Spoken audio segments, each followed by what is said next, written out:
I'm Anna Palmer. And I'm Jake Sherman. And welcome to the Daily Punch, brought to you by Punchbowl News. It's Wednesday, July 29th, 2026. Let's get into the mix. Here are your Washington headlines of the day. Number one, the latest in the Senate. Number two, will the Shaheen political dynasty continue in New Hampshire? And number three, Dems, they're not sweating the FISA expiration. All right, Jake, let's get into it. It's a busy time in the Senate with the rush to the August recess, a lot on the Senate's docket.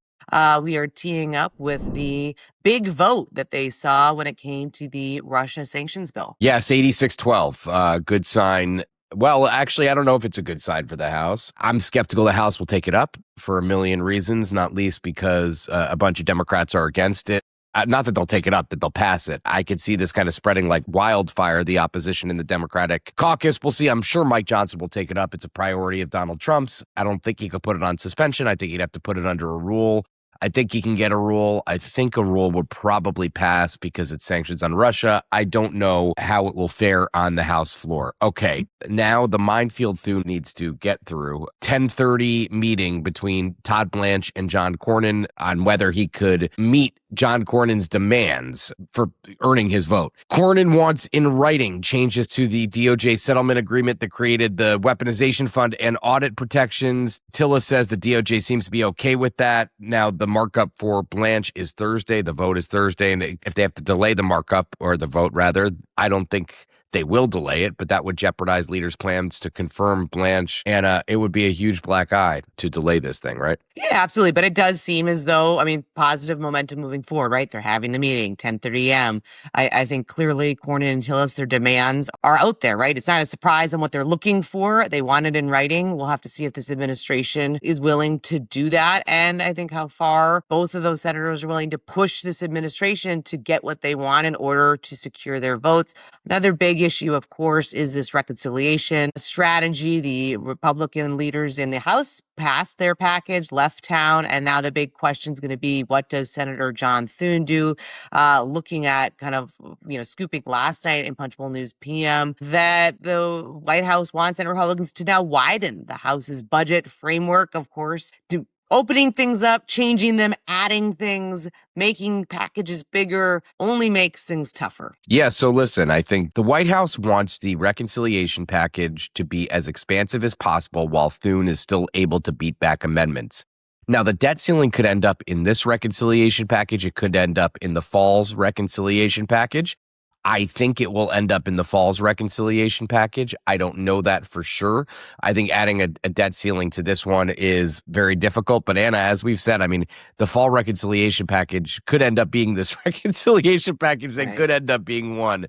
That's something that we're going to keep a close eye for. Tom Cotton is also seeking $40 billion for his panel. That's more than triple what the House wanted for the intelligence community. That's a big number. I'm not sure what the intelligence community would do with $40 billion. I am confident, though, that they will find something to do with $40 billion because when you give people money, they are able to spend it. Now, the SAVE Act is nearly a dozen GOP senators are now backing Mike Lee's push to cancel the August break over the SAVE Act. A vote to scrap the recess would fail if Lee forced one. It would be a terrible vote for everybody, for all Republicans, that is. But Thune has to figure out how to navigate that as well. Anna, one more thing, big for you and me as frequent travelers. Trump is going to announce a $22.5 billion renovation of Washington Dulles Airport, and it will get rid of the people movers. Does that make you happy, sad, nostalgic? What is that? How does that make you feel? We'll see. I think progress is always a good thing. So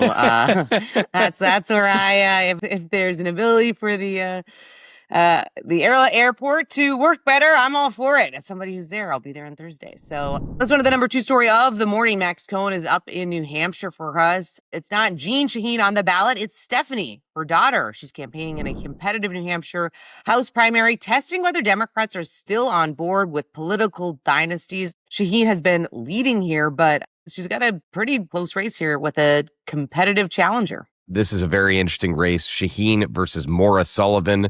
Maura Sullivan is a member of the Hellcats, a group of female veterans And Sullivan has outraged Shaheen. She says, I don't come from a wealthy or well-connected family. I'm a Marine Corps officer. I'm a war veteran. So the Shaheen name might be helpful in some quarters in New Hampshire, a lot of quarters, but in an age, Max writes, of anger toward incumbents in the party establishment, Sullivan is hoping to turn that into a victory. And this is a competitive seat. And there's a DSA candidate here. Shaheen is leading the field with 22%.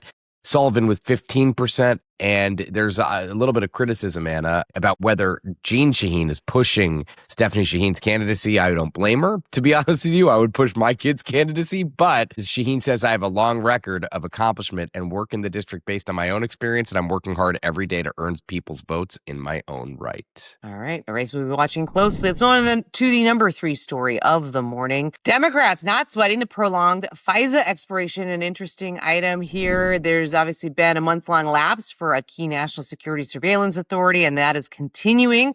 But Democrats say the situation isn't a crisis in large part because a lot of the private sector is still handing over data and sharing that with the federal government despite the lapse. Yes. And, it's been interesting, Anna. It's been interesting to see that, there's been no real push post the expiration of FISA. No one's saying, we need to do this. We're hurting national security, et cetera, et cetera. That's because it seems like FISA is still working. And, I do think that the confirmation yesterday of Jay Clayton as DNI will probably help push the process along. I think that's obvious, but no one is going crazy over this, which I think is very telling as we are now almost a month and a half post the expiration. We'll be watching that closely. Stick with us. Thank you so much for watching and listening. We appreciate it. If you like the Daily Punch, share it on social media. Tell your friends. It's the best way to find out about us. And of course, you can go deeper on all things Punchbowl News at punchbowl.news. Have a great day and stay safe, everybody.